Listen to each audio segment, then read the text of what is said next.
Welcome to Holiday Horror Month on Bloodbath and Beyond. Today we review Black Christmas. He knows when you're sleeping. He knows when you're awake. He knows. Directed by Bob Clark, the 1974 classic Black Christmas stars John Saxon, Olivia Hussey, and Lynn Griffin. This movie is about a group of sorority girls who are celebrating Christmas in their house. And all of a sudden they start getting these mysterious phone calls with weird grunting sounds, and then slowly, one by one, they're picked off. So what did we like about this? I love the mystery in this film. Yeah, me too. Most of the films we see today, the killer, the build-up, we see it. In this one, it's all point of view, and it's so creepy. It's actual bone-chilling suspense. Especially like some of the creepy scenes where you have like shadows in the background, or like the killer's eye in like the crack. Like that was probably the creepiest scene I've seen in a long time. This movie gave me a Halloween feel with the mystery behind it and even the point of view camera shots. I thought this movie was originally inspired by Halloween, but no, it was original. Bob Clark did such a good job with this movie. I thought, man, this guy must have made tons of horrors. But it seems like after this film, he switched to comedy for the most part, so it's kind of disappointing. He did like Baby Geniuses and shit. Yeah. That's so different.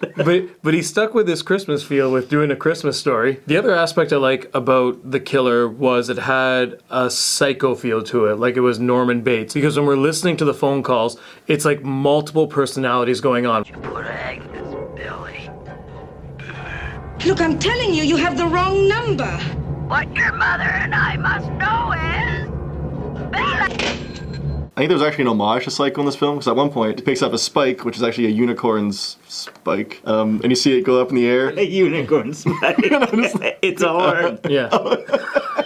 The scenes in the attic with all the dead bodies, especially Lynn Griffin's character, Claire, when she was sitting in the chair, it almost resembled Norman Bates' mother in the hotel. Just the way that it was shot and how she was placed and looking out of the window. Like, that is straight out of Psycho. I thought it was really neat, some of the choices that they made with their long takes. There's a really long shot of the sorority house at the beginning. It's followed up at the very end by doing a reverse shot of the same thing, coming out of the window and then going back to the same position for the entire credit roll, which was actually really cool. The second last shot, they actually started off where our survivor girl was laying in bed. She's all alone in this dark house. They've turned off the lights, and they revisited all of the places that everybody died by doing a sweet pan shot from her bedroom, checking all the rooms. Kind of almost checking for the killer, because we think he's dead, but for some reason there's a lot of suspense right here, and I think that was probably one of the most scary moments in this whole movie. Given that this movie was full of so much suspense, I can really see why Bob Clark moved into comedy. Like, there were scenes where we're just dying because it was so hilarious, but then he'd go right back into death. Like, there was a house mother who was all like proper and stuff like that, but every once in a while she's sneaking booze, like pulling out of the toilet or like ripping into like B for booze. And even out the station, they had the two serious detectives, and also they had the chief that would answer all the phone calls and take all the cases. But people were playing tricks on him and like trying to fool him the entire movie. Fellatio? Yeah, it's a no exchange. FE.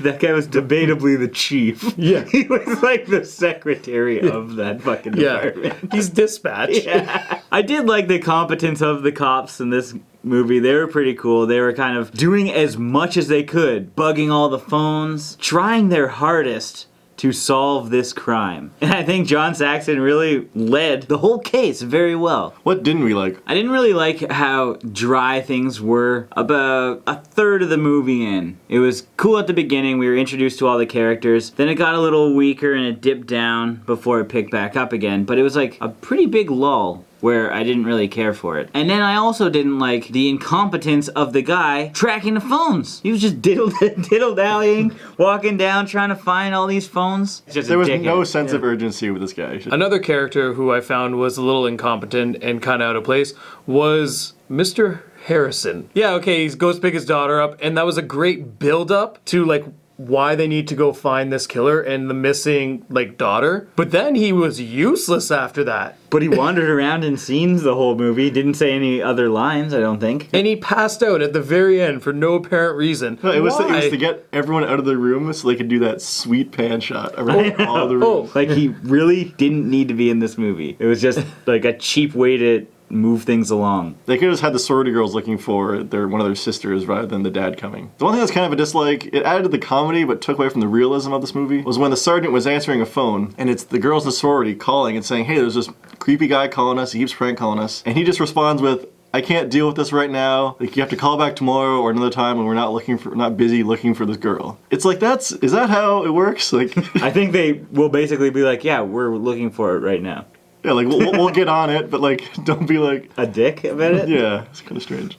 I think the biggest disappointment about this film was the lack of on-screen kills. Having seen this on a ton of top 10 lists for one of the best slashers ever made, it's crazy that there's no on-screen kills whatsoever. We don't see one person killed on screen. I don't know, it kind of took away from the film for me because I went in thinking it was going to be the slasher that everyone was saying it was. The one thing I didn't like was the actual twist in this film. We get the whole time this crazy guy just like blabbering on the phone, we get some creepy eyeballs poking out, we get him sneaking around, and at the very end they pin it on this other guy. And I just didn't like the way that ended. I wanted to actually know some motives or get some more context about the killer. It just kind of left a lot to be imagined.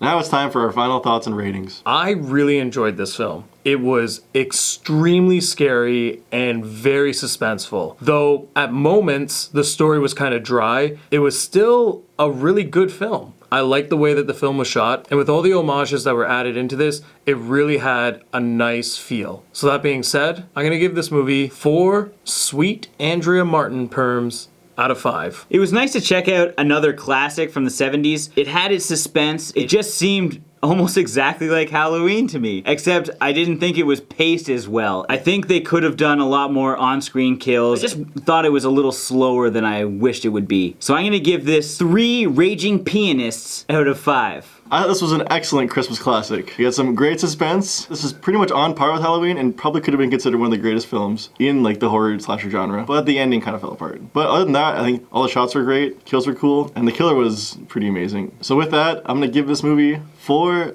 Snowmobile Banditos out of 5. As always, thanks for watching. Like this video and comment below with what you think is the best Christmas classic horror film. But do not say Santa's sleigh because I will fucking dislike it. I hate that movie.